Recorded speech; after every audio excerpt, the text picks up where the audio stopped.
Hello बच्चों। तो जैसा कि यार आप सभी को बहुत बड़ा कंफ्यूजन है कि सर कौन सा चैप्टर इंपॉर्टेंट है, सर कौन सी क्लास इंपॉर्टेंट है, और सर कहां से क्वेश्चंस ज्यादा आने वाले हैं, किस यूनिट में से।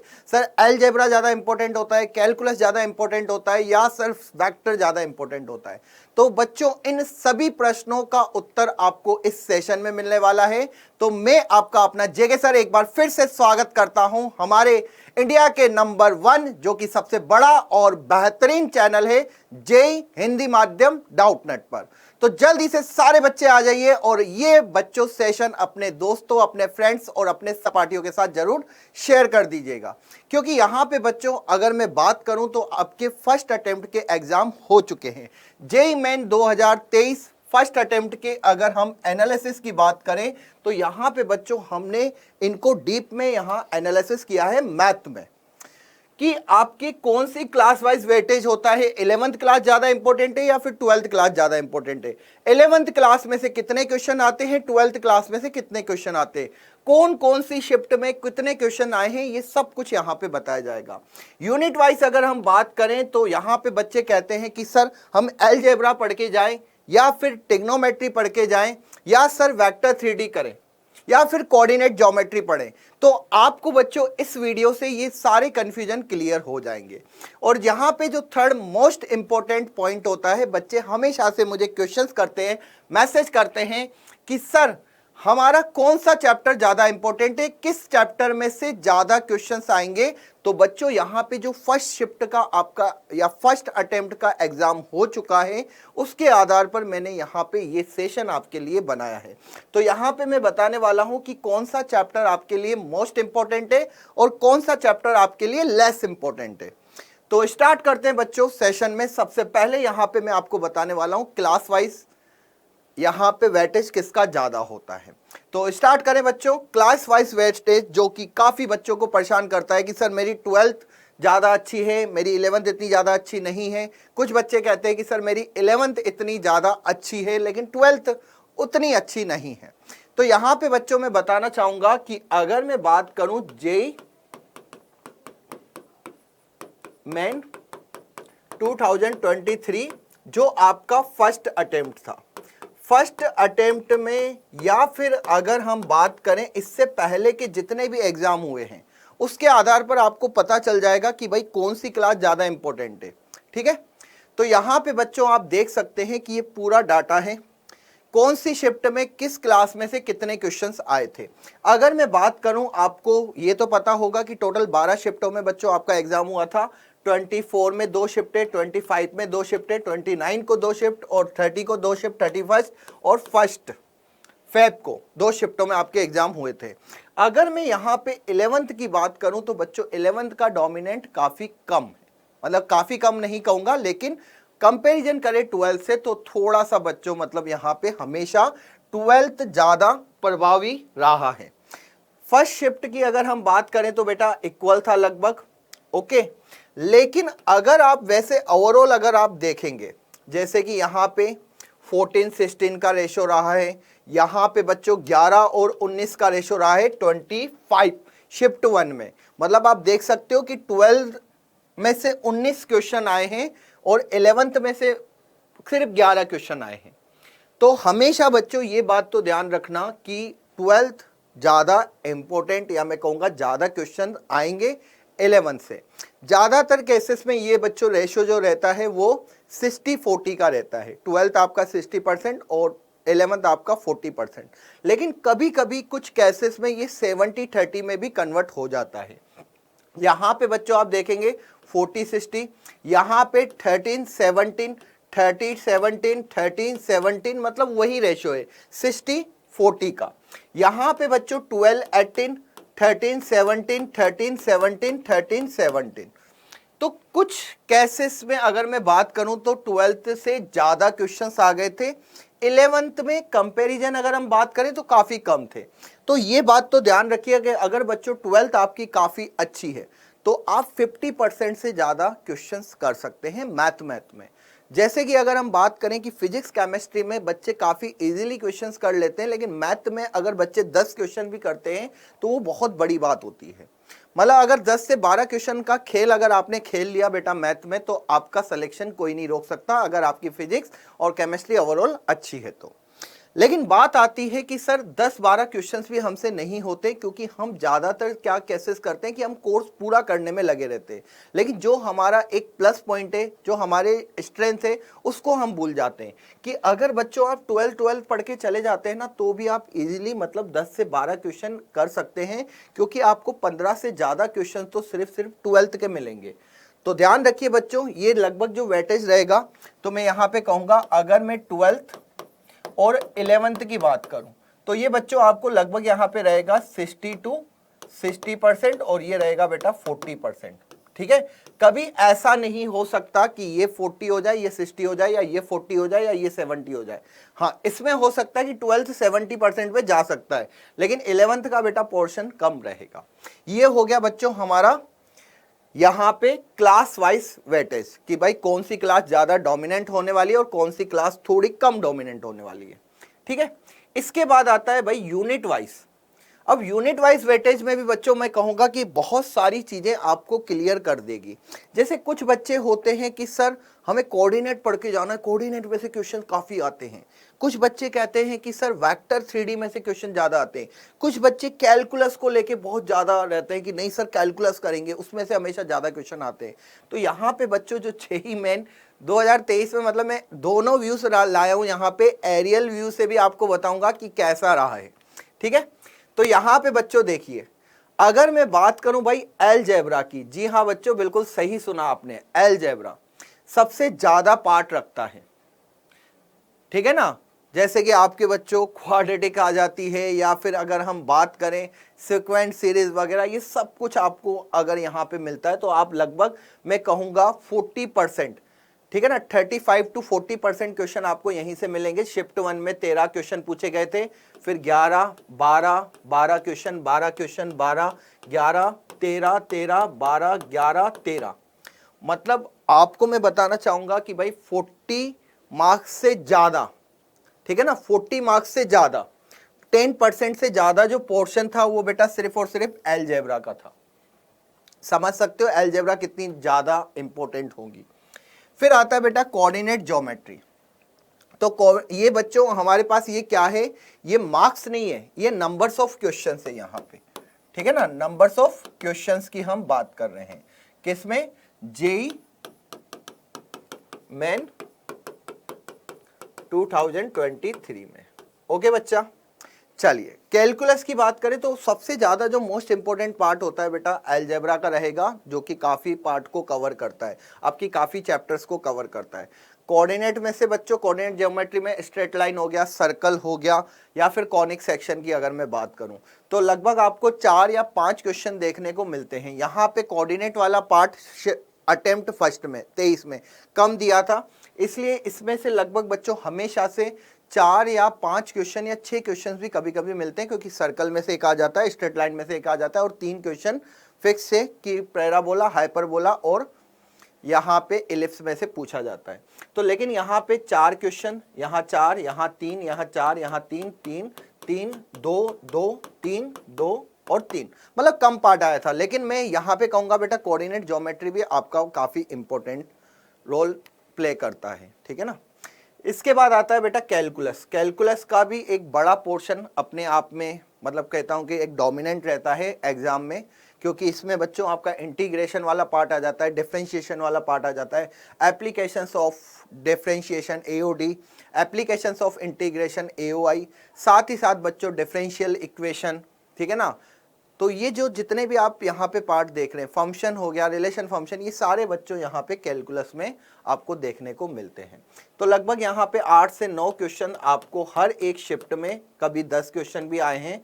तो इस वाले पार्ट को भी मैं कहूँगा कि ये इंपॉर्टेंट पार्ट है, इसको नहीं छोड़ना। फिर आता है बेटा वेक्टर 3D। अब वेक्टर 3D में आपके 2 ही चैप्टर रहते हैं, एक बड़ा यूनिट नहीं है ये, लेकिन नंबर्स ऑफ क्वेश्चंस की अगर मैं बात करूं तो बच्चों ये वेरी वेरी इंपॉर्टेंट रहा है, ये बच्चों वेरी वेरी इंपॉर्टेंट रहा है। तो इसको तो आपको बिल्कुल भी नहीं छोड़ना। 5 क्वेश्चन, किसी में 4 क्वेश्चन हमेशा पूछे गए हैं। ठीक है, जैसे ये 4 5 5 क्वेश्चन 4 5 5, ये सब अब किसी शिफ्ट में तो बच्चों 6 क्वेश्चन तक भी चला गया है ओनली वेक्टर 3D में। तो आप सोच सकते हो कि इसने कितना ज्यादा इफेक्ट डाला है एग्जाम में। ठीक है, यहाँ पे 4, यहाँ पे 5, तो 5 से 4 क्वेश्चन या 6 क्वेश्चन भी आपको मिल सकते हैं वेक्टर 3D में से।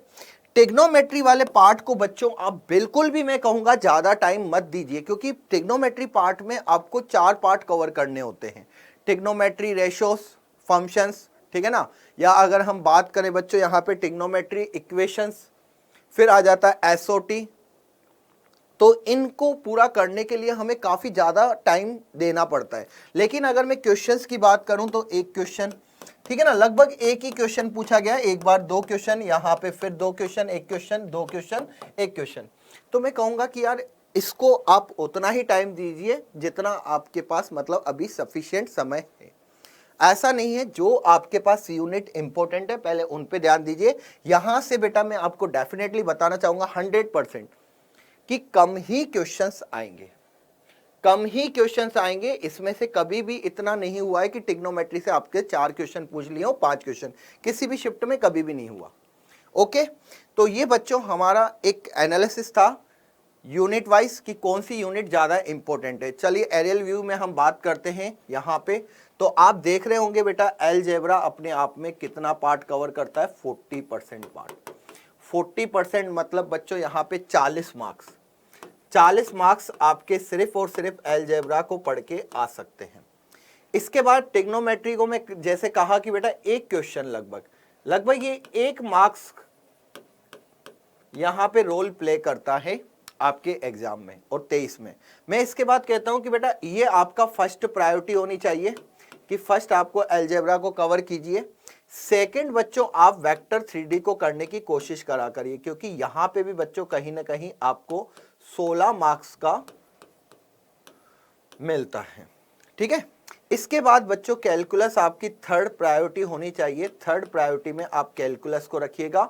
फोर्थ प्रायोरिटी में बच्चों आप कोऑर्डिनेट्स को रख सकते हैं। फोर्थ प्रायोरिटी आपकी कोऑर्डिनेट्स होनी चाहिए और फिफ्थ में आप ट्रिग्नोमेट्री को रख सकते हैं।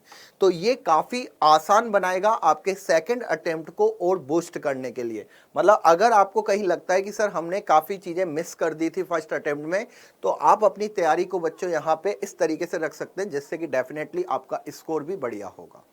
चलिए, इसके बाद बच्चों हम बात करते हैं यहाँ पे चैप्टर वाइज वेटेज। ये काफी मोस्ट इंपॉर्टेंट है कि यार कौन सा चैप्टर ज्यादा इंपॉर्टेंट होने वाला है।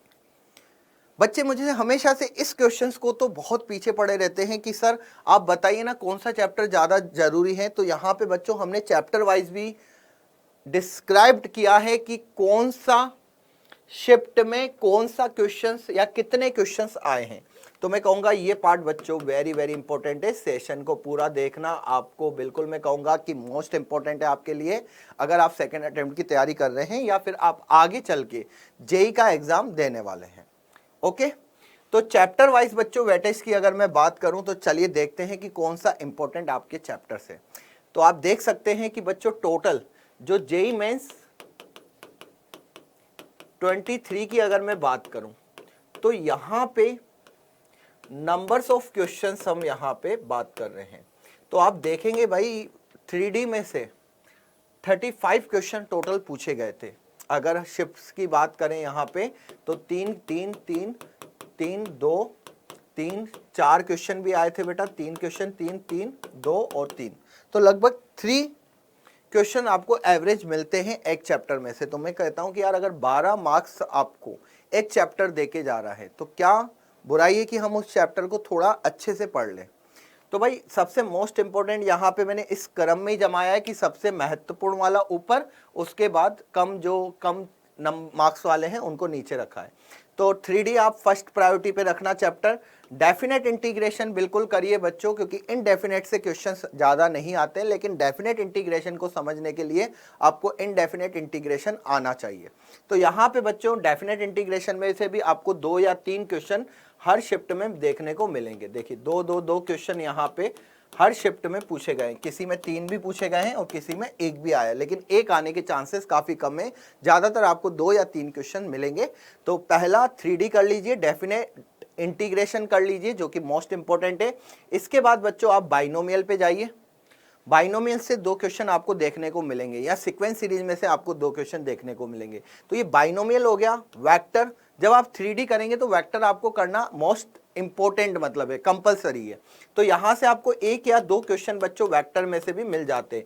अगर 2 क्वेश्चन वेक्टर में से, और देखो वेक्टर से 3 क्वेश्चन भी आए हैं, तो आप सोच सकते हो यहां पे तो बच्चों 6 मार्क्स का आ गया वेक्टर 3D में से, सॉरी 6 क्वेश्चन आ गए, टोटल 24 मार्क्स वेक्टर 3D ने आपको दे दिए यार 24 मार्क्स। आप सोच सकते हो ज्यादा हार्ड भी नहीं होता, बस पढ़ने की जरूरत है इनको। तो भाई यहाँ पे खेल आप देखिए कि बिल्कुल क्लियर हो रहा है कि क्या चीजें हमारे लिए जरूरी है और क्या चीजें हमारे लिए जरूरी नहीं है, क्या चीजों को हमें अवॉइड करना है और किन चीजों को हमें ज्यादा प्रेफरेंस देनी है। ठीक है, तो ये चैप्टर जैसे सीक्वेंस सीरीज हो गया बेटा, 2 कभी कभी 3 क्वेश्चन भी आपको मिल जाएंगे और कभी कभी 1 क्वेश्चन भी यहां से आता है। आप देखिए 3 क्वेश्चन भी पूछे गए हैं शिफ्ट 1 फर्स्ट फेब में, और साथ ही साथ यहाँ पे बच्चों 30 शिफ्ट सेकंड में, लगभग 2 क्वेश्चन तो हमेशा आए हैं। तो यहाँ पे ये जितने भी चैप्टर है ना बेटा, ये काफी इंपॉर्टेंट है, इनको आप हाउ एनी कंडीशन छोड़ नहीं सकते हैं। इसके बाद आता है बेटा परम्यूटेशन कॉम्बिनेशन। तो यहां से आपको 1 या 2 क्वेश्चन मिलता है हमेशा परम्यूटेशन कॉम्बिनेशन। टोटल 20 क्वेश्चन पूछे गए थे, 12 शिफ्टों में टोटल 20 क्वेश्चन आए थे। एवरेज अगर मैं बात करूं तो बच्चों लगभग 2 क्वेश्चन का खेल रह रहा था। ठीक है, तो 2 2 यहाँ पे 1 2 2 यहाँ पे 3 आ गए, 1 2 2 2 क्वेश्चन पूछे गए हैं। चलिए इसके बाद बच्चों मैट्रिसेस की बात करते हैं। तो 15 क्वेश्चन, तो लगभग आपको 1 क्वेश्चन मैट्रिसेस में से मिलता है। ठीक है ना, किसी किसी शिफ्ट में आपको 2 क्वेश्चन भी मिल सकते हैं। ठीक है, लेकिन ऐसा चांसेस काफी कम होगा कि यहां से बिल्कुल भी क्वेश्चन ना पूछा जाए। तो ये बच्चों आपको बिल्कुल क्लियर कर देगा पिक्चर सेकंड अटेम्प्ट के लिए। काफी मतलब इसमें मेहनत लगी है यार बच्चों, तो शेयर सभी के साथ करिएगा। और अगर आपने अभी तक सेशन को सब्सक्राइब लाइक नहीं किया तो लाइक कर दीजिएगा, चैनल को आप सब्सक्राइब जरूर करिएगा। ओके, अब आते बेटा एरिया अंडर कर्व पे। तो यहां पे बच्चों एरिया अंडर कर्व में से आपको 1 क्वेश्चन डेफिनेटली मिलेगा। आप देख रहे होंगे 14 क्वेश्चन आया है 12 शिफ्टों में, तो एवरेज 1 क्वेश्चन लगभग आता ही है। प्रोबेबिलिटी में से बेटा 14 क्वेश्चन पूछे गए, 12 शिफ्टों में से अगर 14 क्वेश्चन आ रहे हैं तो 1 क्वेश्चन डेफिनेटली हमें मिलेगा average, on average. Application of derivative में से 30 क्वेश्चन बेटा आए थे, किसी में 2 क्वेश्चन पूछे गए थे, किसी में 1 क्वेश्चन पूछा गया था और कहीं कहीं पे 1 भी क्वेश्चन नहीं आया था। तो आप इसको बेटा ज्यादा मतलब मैं कहूंगा कि अपने माइंड में ना ले कि अगर एप्लीकेशन ऑफ डेरिवेटिव नहीं आता तो छोड़ दीजिए। इसके बाद बेटा मैथमेटिकली रीजनिंग 12 क्वेश्चन 12 शिफ्ट, एक डेफिनेटली आपको मिलेगा 100% हर शिफ्ट में। ठीक है ना, तो इसको जरूर करिएगा एमआर को, और जिसको नहीं आता वो हमारे इसी चैनल पे सेशन हमने करवा रखा है एमआर का, तो आप उसको डेफिनेटली देख लीजिएगा। कॉम्प्लेक्स नंबर बेटा लगभग 1 क्वेश्चन आता है। डिफरेंशियल इक्वेशन लगभग 1 क्वेश्चन आपको दिखेगा, यहाँ पे हर शिफ्ट में 1 क्वेश्चन मिल दिखेगा। ठीक है ना, तो ये एक एक क्वेश्चन यहाँ पे आपको एग्जाम में मिलते हैं इन चैप्टर्स के। क्वाड्रेटिक, स्ट्रेट लाइन और इसके बाद स्टैटिस्टिक्स। स्टैटिस्टिक्स के भी 10 क्वेश्चन आए थे, मतलब किसी शिफ्ट में नहीं पूछा गया था, लेकिन जब अगर हम बात करें तो 1 क्वेश्चन आने के चांसेस काफी ज्यादा है। ठीक, इसके बाद बच्चों सर्कल्स आपको लगभग 1 क्वेश्चन मिलेगा, क्योंकि 9 क्वेश्चन आए थे टोटल 12 शिफ्ट में से। सेट एंड रिलेशन में से भी बच्चों लगभग 8 क्वेश्चन आए थे, मतलब अगर बात करें तो 4 शिफ्टों में नहीं पूछा गया है, लेकिन हर एक शिफ्ट में पूछा गया है बाकी की। डिटर्मिनेंट्स में भी बच्चों ऐसा ही कुछ खेल है, लेकिन मैट्रिक्स डिटर्मिनेंट्स पे का लगभग मैं कहूंगा कि एक अच्छा पोर्शन होता है आपके एग्जाम में। अगर फर्स्ट शिफ्ट में नहीं आया क्वेश्चन तो ऐसा नहीं कि सेकंड शिफ्ट में नहीं आएगा। इनवर्स की बेटा बात करें, इनवर्स ट्रिग्नोमेट्री क्वेश्चन तो 8 लगभग, अगर मैं बात करूं तो 1 क्वेश्चन आपको मिल सकता है और कभी कभी आपको क्वेश्चन नहीं भी मिल सकता। चलिए, अब जैसे कि यहाँ पे बच्चों पैराबोला, डिफरेंशिएशन, एलिप्स, हाइपरबोला, तो ये बच्चों मैं कहूंगा कि इनको तो डेफिनेटली आप करिएगा। कॉनिक का पार्ट है 7 6 5 5, मतलब लगभग आपके, अगर मैं बात करूं जितना आप इसको पढ़ते हैं उतना ये इफेक्टिव नहीं रहा है फर्स्ट अटेम्प्ट में, लेकिन ऐसा नहीं करना कि इसको आप नहीं पढ़ें। हाँ, बस इतना कहूंगा कि यार इसको थोड़ा सा आप बैक करें, मतलब अगर टाइम बचता है तो आप इसको पढ़ें, नहीं तो पहले जो मोस्ट इंपॉर्टेंट पार्ट है उनको आप करके जाएं। क्योंकि यहाँ पे अगर हम बात करें कि यार 4 चैप्टर, एवरेज 1 क्वेश्चन आ रहा है 3 चैप्टर में से पैराबोला, अगर मैं यहाँ पे एवरेज निकालूं तो बच्चों एवरेज लगभग 1 क्वेश्चन दे रहा है या 1.3 के समथिंग जा रहा है। तो मुझे नहीं लगता है कि 3 चैप्टर पढ़ने के बाद अगर 1 क्वेश्चन हमें मिल रहा है तो वो इतना ज्यादा इफेक्टिव रहेगा हमारे लिए, टाइम वेस्टिंग रहेगा। ठीक है। लिमिट्स में से बेटा 5 क्वेश्चन आए थे। टिग्नोमेट्री, रेशो, आइडेंटिटी, यहां से तो बेटा काफी कम क्वेश्चन आए थे। अगर आप देखेंगे 4 और 2 टोटल यहाँ पे 6 क्वेश्चन है, मतलब एवरेज यहाँ पे आपका 0.5 कि किसी शिफ्ट में मिल भी सकता है, किसी शिफ्ट में नहीं मिल सकता।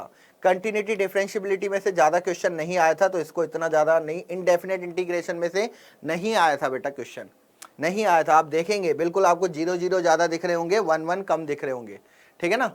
तो इससे आपको पता लगा सकते हैं कि कौन सा चैप्टर आपके लिए कितना ज्यादा इंपॉर्टेंट है। चलिए, अब कुछ चैप्टर तो ऐसे थे जहां करना न करना बराबर है, मतलब वहां से क्वेश्चन आएगा ही नहीं।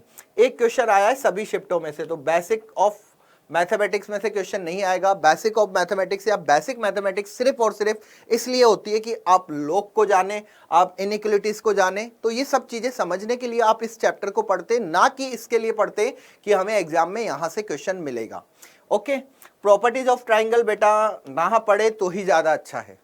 मतलब टीचर्स कहते हैं कि बेटा ये पढ़ के जाना, ये पढ़ के जाना। मैं यहाँ पे आपको बताने आया हूँ कि ये बेटा टाइम वेस्ट मत करना, क्योंकि सेकंड अटेम्प्ट में काफी कम टाइम है। मैथमेटिकल इंडेक्शन एक भी क्वेश्चन नहीं आया, पेयर ऑफ लाइंस एक भी क्वेश्चन नहीं आया, हाइट एंड डिस्टेंस एक भी क्वेश्चन नहीं आया, लीनियर प्रोग्रामिंग का तो वैसे भी क्वेश्चन नहीं आएगा। तो आप देख सकते हो बच्चों, यहाँ से एक भी क्वेश्चन नहीं पूछा गया था। तो अगर ये चैप्टर आपके कवर नहीं है तो आप खुश हो जाइए, क्योंकि इसको आपको टाइम देने की जरूरत नहीं है, ठीक है।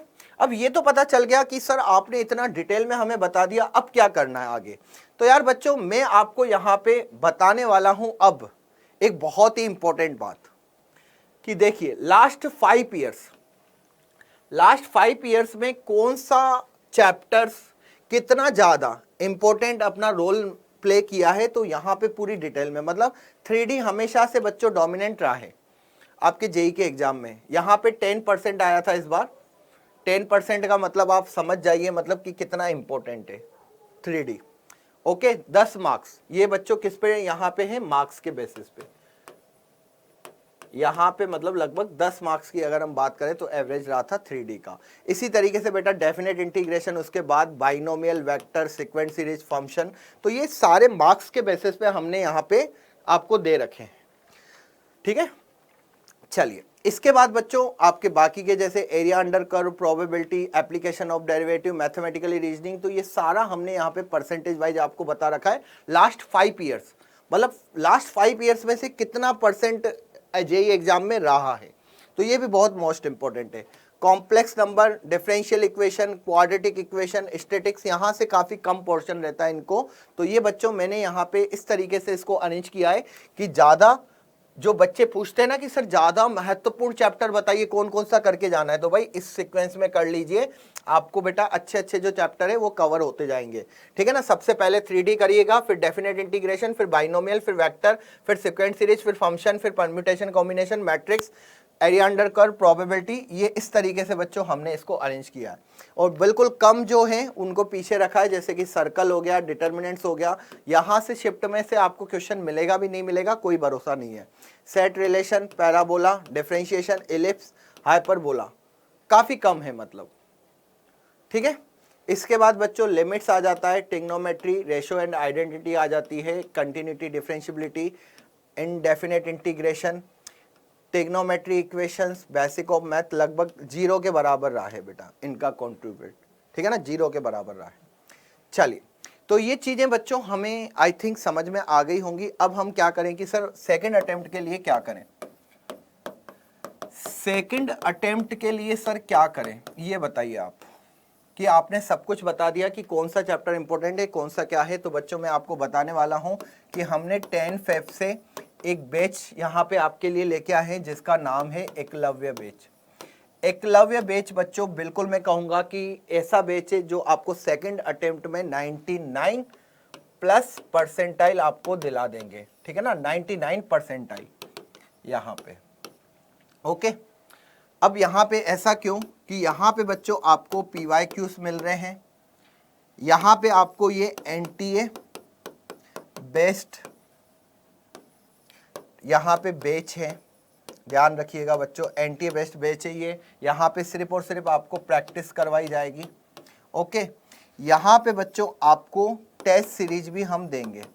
टेस्ट सीरीज में बच्चों मैं आपको बता दूं कि आपको पार्ट टेस्ट मिलेंगे, पार्ट टेस्ट यहाँ पे आपको 15 मिलेंगे प्लस फुल टेस्ट आपको 10 मिलेंगे।